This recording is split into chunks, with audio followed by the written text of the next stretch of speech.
In this video, I'm going to be showing you how I do an acrylic overlay on my nails. I basically go through all of my typical manicure techniques. Of course, at the end, I'm going to finish it off with this polish. It's called Lightning is the name of it. First, one thing I'm going to mention, I have got about 3 different shades of paint in my hair. Just been working on a lot of projects at the same time while I was shooting and editing this video. So just one thing I wanted to mention offhand. So I think I've got purple and white. So yeah, that's really interesting. Anyway, so you start the process off basically with the filing. Try to file with 3 different tools actually. I use a here the Revlon angled file. It helps getting down in the corners and some places that, especially when doing an overlay, all the sections, every part of your nail needs to be sanded down so the solution will adhere. Then I come back in with a sanding pad, which is probably something more typically seen in wood projects or something. It's actually probably not having it around. It's a little bit more flexible. It actually has a really coarse side and a really smooth side. So for the most part, it's very comparable to the multi-sided other nail tool that you can use, which I have some of those too. Then thirdly, this is my it's a another double-sided tool. It's really good if you have any calluses or anything like that. I don't yet luckily have any calluses on my fingers, but that's partially probably because I always use that in combination with the other tools. And not only do I sand down and smooth out my nails, I try to smooth out the skin on the sides as well. And this is one of my cuticle tools that I have. This one's primarily used to push back the cuticles, which is always good to do regularly if you can, just as a daily hygiene regimen. But so I do it all the time, even when I'm not painting my nails, but specifically before I paint my nails, because I want all of the polish to get all over. I don't want to, have it just being on top of the skin or something like that. And then also when doing the overlay, you definitely have to have your nails as exposed as you possibly can. And it'll go on either way, but it's just better for everything to be sticking to your nails and not sticking to your skin or something like that. But in any case, I ordered a whole bulk of supplies from Amazon about 3 weeks ago, I believe, and I'm still waiting for some to come in.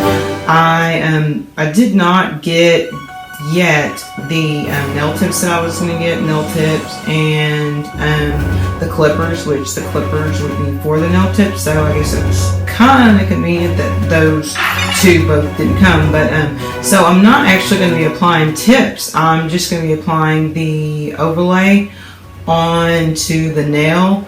And one thing I noticed back when I did go do salons a lot to get my nails done like this, they used all of these same materials. Of course, I'd get the tips put on before the overlay, and I noticed a lot of times I did not really even care too much about the overlay. I didn't care as much about the tips and them being longer as I did about the overlay. Like, I was mainly wanting to be thicker, and that's what this solution. It's a mixture of the pink powdered polymer and the liquid acrylic. That's what this is. This will create that thick overlay finish over the nail, and I just think it looks a whole lot cooler and nicer, and it stands out more. It makes your polish stand out more.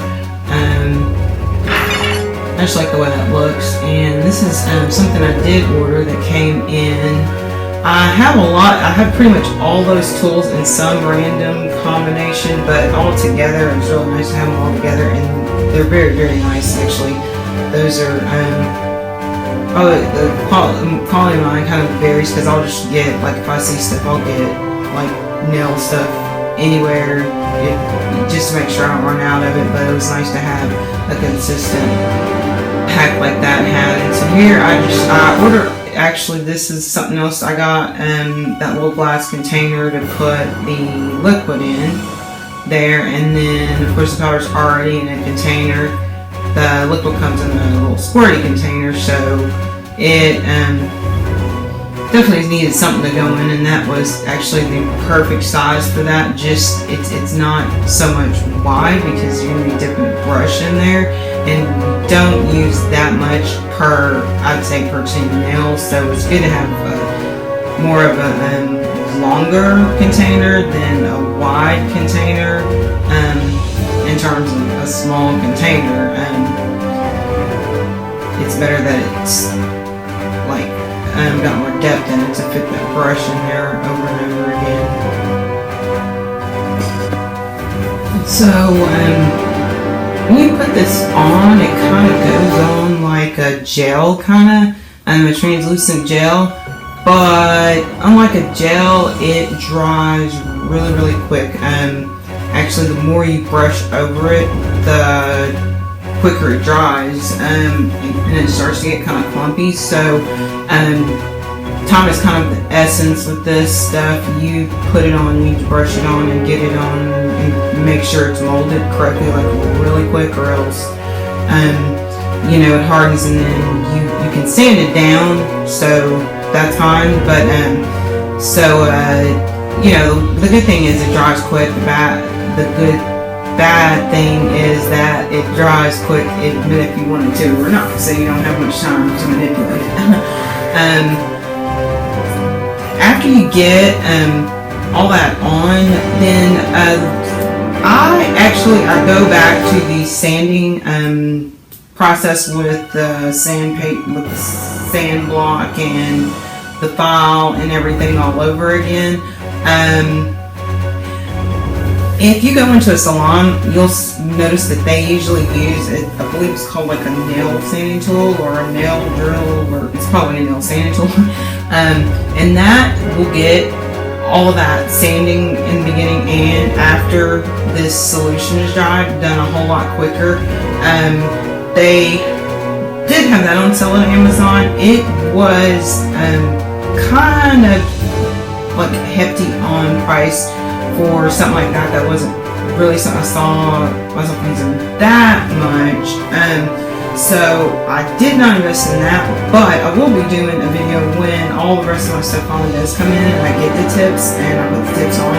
I have a Dremel tool which has little sanding strips on there, and if I'm not mistaken, I believe I can use that similar. I'm going to test it out before I record it, and it will be kind of a trial thing for me, but I believe I can get that to work, and that thing was only like a fraction of the price. So for this, since I was only doing